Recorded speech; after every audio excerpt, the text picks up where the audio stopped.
and the plagiarism is continuous. The story of Noah and Noah's Ark is taken directly from tradition.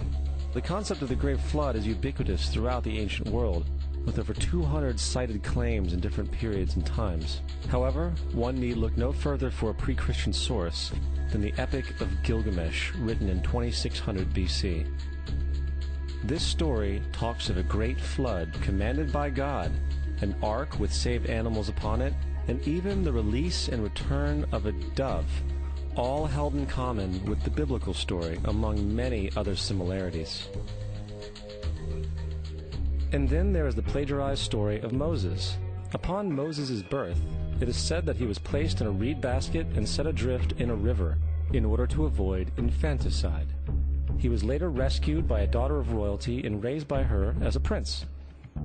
This baby in a basket story was lifted directly from the myth of Sargon of Akkad of around 2250 BC. Sargon was born, placed in a reed basket in order to avoid infanticide, and set adrift in a river. He was in turn rescued and raised by Aki, a royal midwife.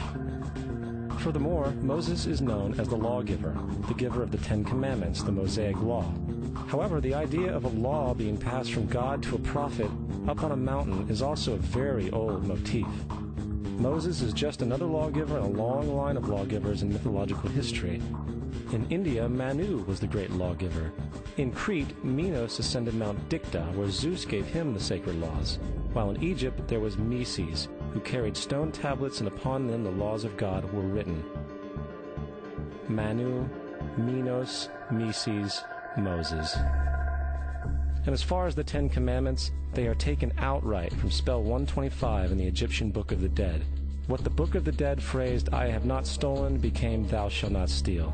"I have not killed," became "Thou shalt not kill." "I have not told lies," became "Thou shalt not bear false witness," and so forth.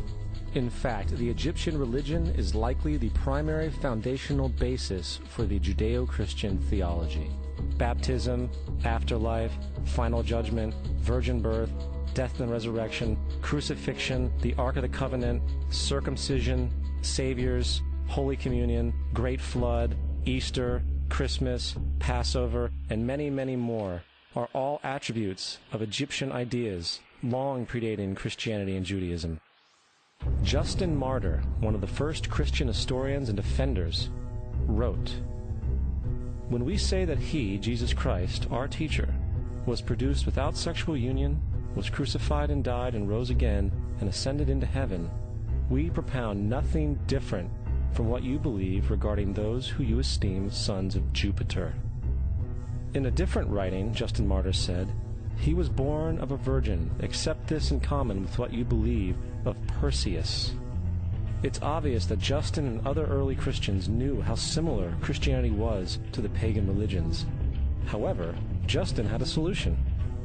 As far as he was concerned, the devil did it. The devil had the foresight to come before Christ and create his characteristics in the pagan world.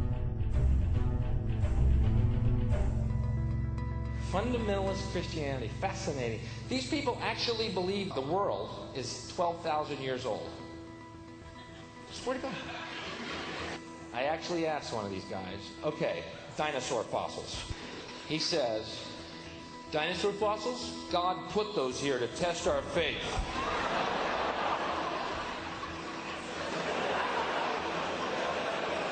I think God put you here to test my faith, dude.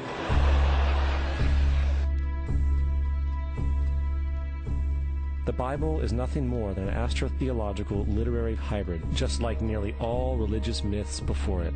In fact, the aspect of transference of one character's attributes to a new character can be found within the book itself. In the Old Testament, there is the story of Joseph. Joseph was a prototype for Jesus. Joseph was born of a miracle birth. Jesus was born of a miracle birth. Joseph was of 12 brothers. Jesus had 12 disciples. Joseph was sold for 20 pieces of silver. Jesus was sold for 30 pieces of silver. Brother Judah suggests the sale of Joseph. Disciple Judas suggests the sale of Jesus. Joseph began his work at the age of 30.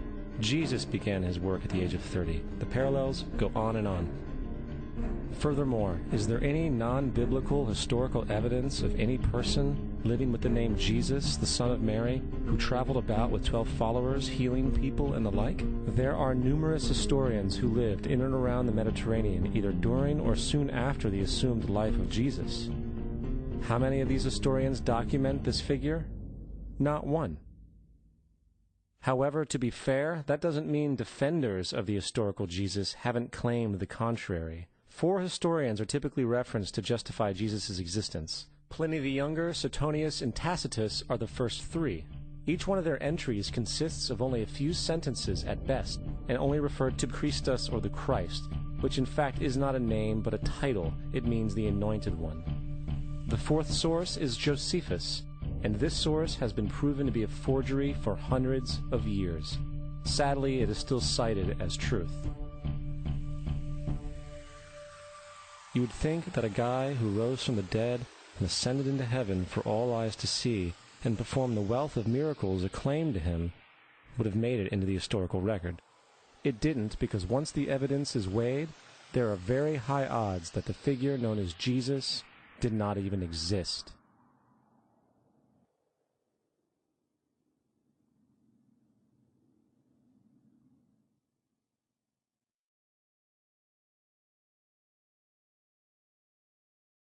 We don't want to be unkind, but we want to be factual. We don't want to cause hurt feelings, but we want to be academically correct in what we understand and know to be true. Christianity just is not based on truth. We find that Christianity was in fact nothing more than a Roman story, developed politically. The reality is, Jesus was the solar deity of the Gnostic Christian sect, and like all other pagan gods, he was a mythical figure.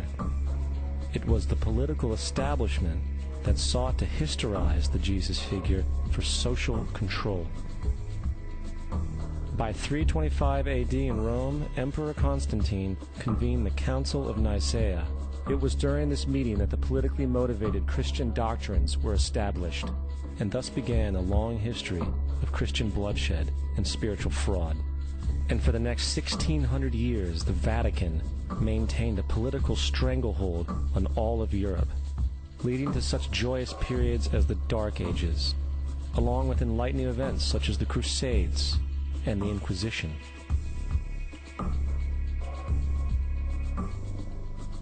Christianity, along with all other theistic belief systems, is the fraud of the age. It serves to detach the species from the natural world, and likewise each other. It supports blind submission to authority. It reduces human responsibility to the effect that God controls everything, and in turn awful crimes can be justified in the name of a divine pursuit. And most importantly, it empowers those who know the truth, but use the myth to manipulate and control societies. The religious myth is the most powerful device ever created and serves as the psychological soil upon which other myths can flourish.